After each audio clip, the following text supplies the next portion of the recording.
Hello everybody, welcome back to Beating the Odds. It is Saturday, August 26, 2023, and we are back with our college football week 0 best bets of the day. If you're new to the channel, my name is Zach and welcome to Beating the Odds. Hit that subscribe button, like this video, hit the notification bell so you never miss a pick. We post these college football videos every single day that college football is on, along with the NFL and MLB. Both those videos live now. Definitely go check those out. We're going after our first 10,000 subscribers, our first 6.5 months on YouTube. So I'm really excited to have y'all here. Let's go win together today. Let's make some money. So to recap, last year, since we don't have any games to recap from last week, we're going to recap last year. Last year in college football, we went 137-91 last year. We went 68.3% on our best bets as well. And God, am I so fired up that week 0 is here and college football is back. And we have 6 picks today in college football, 6 of them. We have 3 free picks that I'm going to go over here today, and we have 3 members-only best bets that we have for our members here that I cannot wait to play. I'm going to smash these motherfuckers. I am so fired up for it. And if you want to get our best bets, the website is linked in the comments below. It's zdmbets.com/picks, zdmbets.com/picks, zdmbets.com/picks, along with other perks that you also have. So definitely go check out the website. So let's get started with our first free pick of the day. Which is going to be USC first half minus 17.5 versus San Jose State. To me, this is simple. USC is going to completely overmatch San Jose State tonight, and there are 2 reasons for that. Caleb Williams, Lincoln Riley. That's why. Caleb Williams is the consensus #1 pick unless he gets injured. They're going to want to jump out to a big lead to rest him, and they want by a big lead, I mean like a 28-point lead in the first half. I think it's going to be an absolute beatdown because San Jose State, when they played in their last bowl game, couldn't do anything on defense. They are terrible. They were playing against a mid-major. I'm not going to lie. I forgot who they were playing. It was a MAC team from what I remember. And they got smoked on defense. And they're not playing a MAC team. They're playing USC, the number 6 team in the country. Weapons everywhere in Los Angeles. I don't see how they're going to stop them. Now, here's the thing, though. I don't trust USC's defense one bit after halftime because there's going to be some adjustments. And it's a Lincoln Riley team.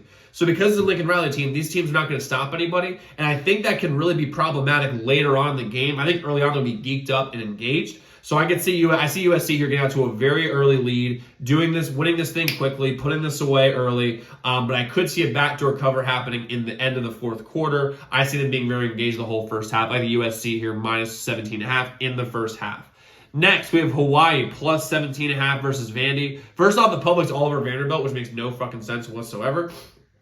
Vanderbilt is the worst team I've ever seen play football, other than Hawaii last year, because Hawaii was terrible. Hawaii got a lot better at the end of the year. And people are going to remember what Vandy did to them last year in Hawaii, but they were terrible last year in the beginning of the year. They got better and better and better as the year went on. The run and shoot started working for them. Tommy Chang's a good coach. And however, the quarterback, listen, they're doing run and shoot, it's going to be a lot on Schrager's shoulders, the quarterback for Hawaii, but Hawaii can still run the ball. They're 19th in the country in offensive line yards, or 26th in rushing success rate last season, versus a team that doesn't stop the run very well in Vanderbilt. They still have Tylan Hines, who's a good scat back, who gets 7.6 yards per carry last year, which is pretty incredible. And the quarterback for Vandy, he doesn't really do anything well. I mean, he only threw 2 picks last year, which isn't bad, but he had so many drop in INTs. He had so many turnover-worthy plays. It was ridiculous. And he only attempted 200 passes last year. They played 13 games. That's like 12 passes. Hold on, quick math. That's 15 passes a game. That's ridiculous.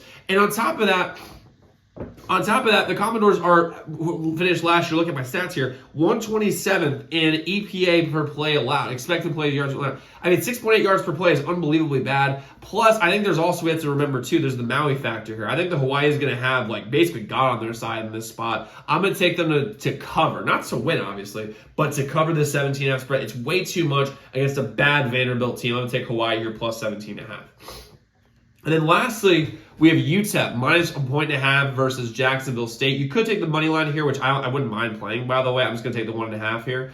But UTEP is playing a Division II team. I'm not too worried about it. Jacksonville State, the last time they played a D1 team, got blown the fuck out. That's exactly what happened last year. They played against Tulsa and got smoked. I think they lost 54 to 6 or something crazy like that. UTEP has a major advantage up front. The biggest difference between D1 and D2 teams is not the skill guys. People sometimes think that. It's like, it's the wide receivers. The wide receivers is kind of 6 one way, half dozen the other, because there's wide receivers everywhere in the country when it comes to high school recruiting. Same with running backs.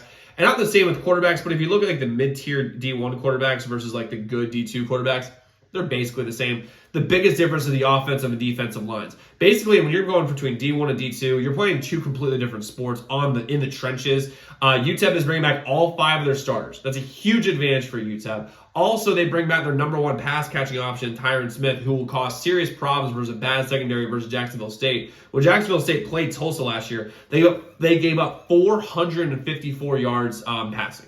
That's unbelievably bad. And when UTEP has the offensive line advantage, which means the UTEP quarterback's gonna have plenty of time to throw. They have good pass catching options, and they have the advantage in defensive and offensive lines. UTEP's gonna win this game by more than 1 point. I'm gonna take them here -1.5. Now, like I said, we do have 3 other members-only plays. You get those at zdmbets.com/picks. Website's linked in the comments and description below. But a quick recap: we have USC first half -17.5. We have Hawaii plus 17.5. And we have UTEP -1.5 versus Jacksonville State, plus our members-only play. So, guys, let's lock in those picks. Let's go win together today. Let's go make some money, and I will see you all tomorrow. Make sure y'all check those other videos.